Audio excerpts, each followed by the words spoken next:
Ақтөбенің тағы бір желді күнінен сәлем. Ақтөбеде міне жаз басталса, жаз емес енді көктем ғой, басталып жатқан жел басталады. Жел болмайтын күні жоқ деп айтуға болады. 3 ай бойы жел ғой. Ал егер жел болмаған күні тынық болса болды, қуанасың. Міне бүгін наконец-то күн тынық деп. Ықтау жерге келдім, себебі ана жерде сөйлеген кезде мына желдің дауысынан видеода дауысы мүлдем шықпай қалды. Астанада тұрғым келеді, жұмыс жасағым келеді. Сол кезде ойлаймын да, егер де Астанада ауа райы осындай жел болатын болса, мен оған қалай шыдаймын деп.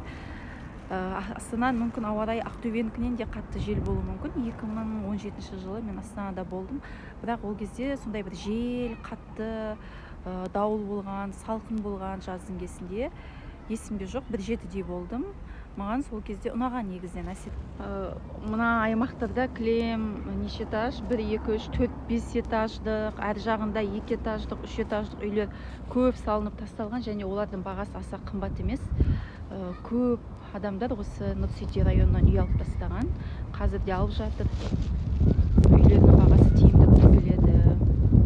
Бұл жерде негізі барлығы бар. Анвар, супермаркеттер, мектептің айналасында магазиндер, негізі кафелер аз бірақ та әлі де ашыңқырау керек деп ойлаймын. Фастфуд кафелері бар. Торговый дом, сауда үйлері. Осы район ашылған кезде салынған үйлер ғой.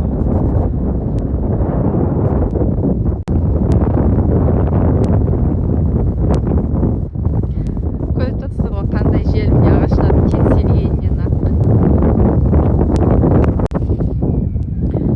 Барлығындағыдай әр үйдің алдында осындай балаларға арналған ойын площадкалары бар. Менің ойымша мынандай площадкалар негізінен жеткіліксіз сияқты, әрі ішіндегі ойнайтын жерлерде аз. Бұдан да әдемірек, үлкен қылып салған дұрыс па деп ойлаймын.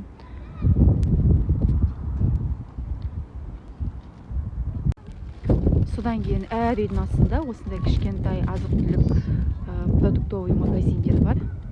Өте көп. Біреулер ашып жатыр, жауып жатыр. Оның барлығының бірдей саудасы жүріп жатыр ма, оны білмеймін, себебі жан жақта ана жерде үлкен Дина деген супермаркет бар, Анвар деген супермаркет бар, тағы да ашылған шет жағында. Шынымды айтсам, мен осы Нұр-Сити районына келген кезде қала мен ауылдың екі ортасына түскендей боламын. Бір қарасаң, қала этаж үйлер барлығы бар, қалада не бар, соның барлығы. Бірақ қасы жалғасып жатқан жер үйлер, қаланы сырты ауыл типтес жер үйлер. Жолдары енді барлық жолдар керемет деп айта алмаймын.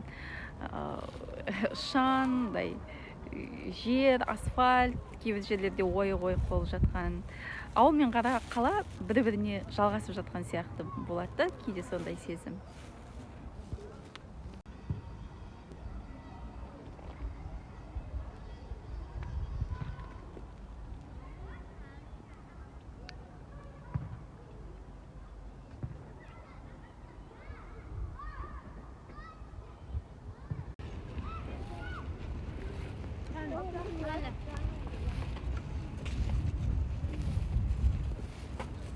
Мына жерде мектеп, бұл районда бір емес, қателеспесем 2 мектеп. Жоқ, 2 емес, ары қарай 4-ші районында мен 3 мектеп бар. Ең бірінші район ашылып жатқан кезде салынған үйлер. Бұл районда негізінен фастфуд сататын киосклар, фастфуд сататын кафелер көп. Қазір сол кафенің біреуіне бара жатырмыз. Тек қана фастфуд емес, енді басқа да тамақтар сатылады. Бірақ өте көп. Демек, халықтан сұраныс бар деген сөз. Иә, сыртса.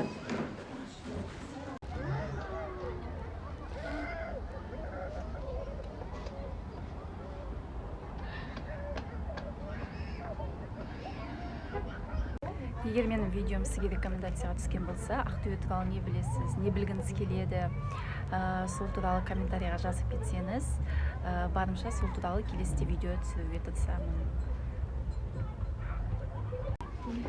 Не бізге донер әкеліп берді, далада летникте отырмыз.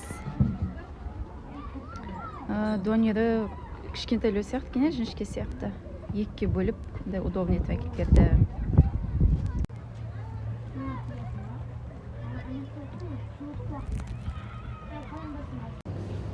Орынборға келдік. Қазір сіздерде біздегі Ақтөбедегі супермаркеттегі тамақтардың бағаларын көрсететін боламын. Сіздердің қалаңызда қалай, арзанырақ па Ақтөбеден, әлде сондай баға ма? Комментарийға жазып кетсеңіздер. Міне сүттер 535, 400-ден басталады.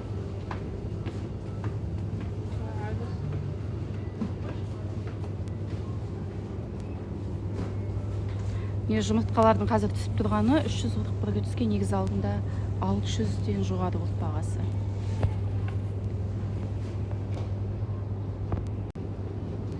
Молочный продукты.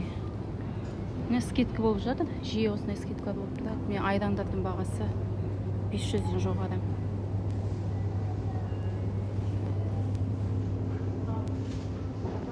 Оның бағасы міне.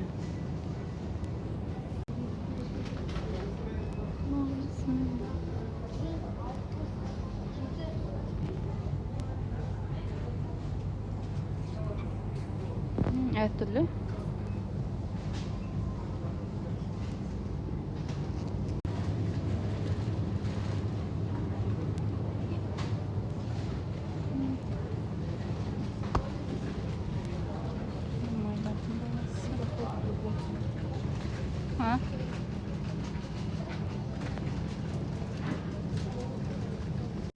Қазақ тілді контентті қолдау үшін видеоға лайк басып, өз ойыңызды комментарийға қалдырып, каналға жазылып кетуіңізді сұраймын.